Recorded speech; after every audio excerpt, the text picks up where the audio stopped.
common question I get from people about Social Security is, should I just elect it as early as possible at 62 and then invest the money? I don't need it to live on. I'm just going to pull it out and invest it, as opposed to waiting and allowing the benefit to defer. I'm going to answer that question for you today. I'm going to go over all of the math, and be sure that you stick around, because if it's a strategy that you are considering, there's a couple of things that can really mess it up that you need to make sure won't apply to you if this is something that you're looking at. Now, a general premise of Social Security is you can take it as early as 62, you can take it as late as age 70. The earlier you take it, the smaller your check will be. The longer you wait and defer, the larger the check will be. The example we're going to use today is Wanda Worker, Social Security's favorite example. If you Google Social Security sample statement, they're going to pop this up. They do one every year. And as you can see from Wanda's statement here, if she elects Social Security as early as possible at age 62, she gets $1,465 per month. If she waits to full retirement age, that's the comparison we want to make today, that would be at age 67. That would be $2,119 per month that she'd get from the system. Now, clearly, we've calculated out break-evens before. We know if you live long enough, it makes sense to wait. But what if you took the money early and invested it and allowed the asset to grow? That's what we're going to look over today. Let's break down the math. So as you can see, her annual benefit, if she elects at 62, $17,580 per year. And we're assuming that she's going to invest all of that money starting at age 62. The numbers you're looking at right here show an average annual return of 7%.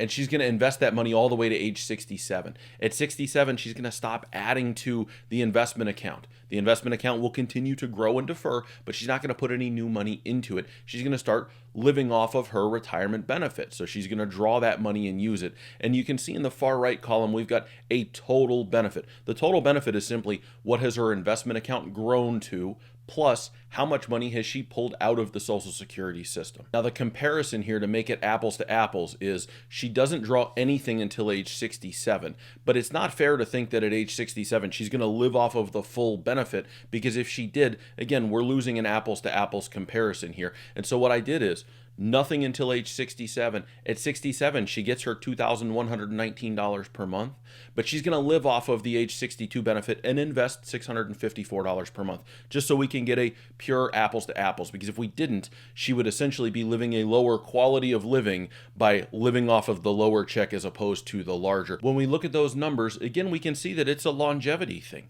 The longer she lives, the more beneficial it is for her to wait, even if she were investing the difference when we adjust for what portion she's living off of versus what portion she's investing. You can see by age 81, it doesn't matter. It actually makes more sense if she would have waited to 67, lived off of the smaller check, and continue to invest the difference. Now you can see from the third column, which I put up here, I don't consider this a real accurate comparison, but this is just what if she waited to 67 and then spent all of the money? She didn't invest anything. I don't think it's a particularly accurate comparison. She's living off of a lower amount in order to have invested money in the first two examples versus just spending all of the larger check. And so that's not going to give us a good comparison. Now, the one thing that I will do, again, this was based off of a 7% return. Well, what if you don't get a 7% return? What if you get a 4% average annual return? I'll show you what that looks like.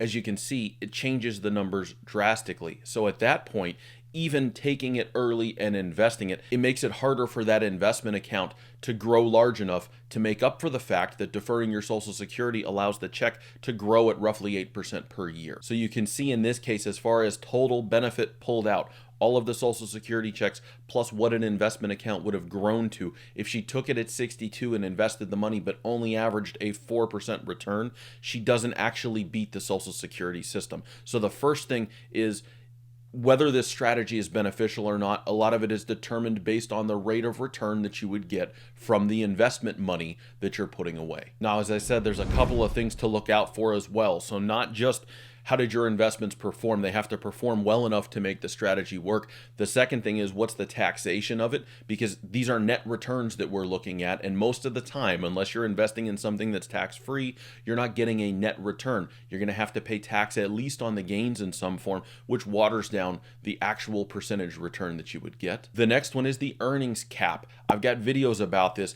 If you draw Social Security before your full retirement age, and in this case, if you took it at 62, it's before your full retirement age, you can only earn a small amount of income before they start to penalize the Social Security check, which completely blows up the strategy. So if your plan is, I'm going to draw Social Security at 62, I'm going to start stuffing that money away for the future, and I'm just going to keep working, chances are good it's not going to work unless you have a fairly low income. That cap this year in 2024 is $22,320. For every $2 above that you earn, they're going to take away $1 of the Social Security benefit. So let's say that you earned $62,320, just to make the math easy for me here. You're $40,000 over the limit. $40,000 over the limit, that's a $20,000 Social Security reduction. That means you're not getting a Social Security check. If you earn $60,000 a year, roughly, and you try to take Social Security early and your benefit was like Wanda's, it was $1,500 a month, give or take, you're not going to be able to get a benefit early because they're going to penalize it all away. So the strategy really only works if you're not going to have high levels of earned income and you want to take Social Security early. Now, the last part is actually a positive for why you might want to do this, and it's this. Social Security is an income system. It pays you an income as long as you're around. If you live a long time, it's a great system because you'll pull a lot of money out of it. If you don't and you pass away early, not a very good system at all. A strategy like this, where you're going to separate money from the system and create an additional asset that can be used either by you or passed on to your beneficiaries, is a way to make some of that Social Security benefit a little more permanent for you in the event that you don't make it well into your 80s. When you look at the numbers, as long as you get solid investment returns, you still work out about the same place, but you've got an extra asset there available to you.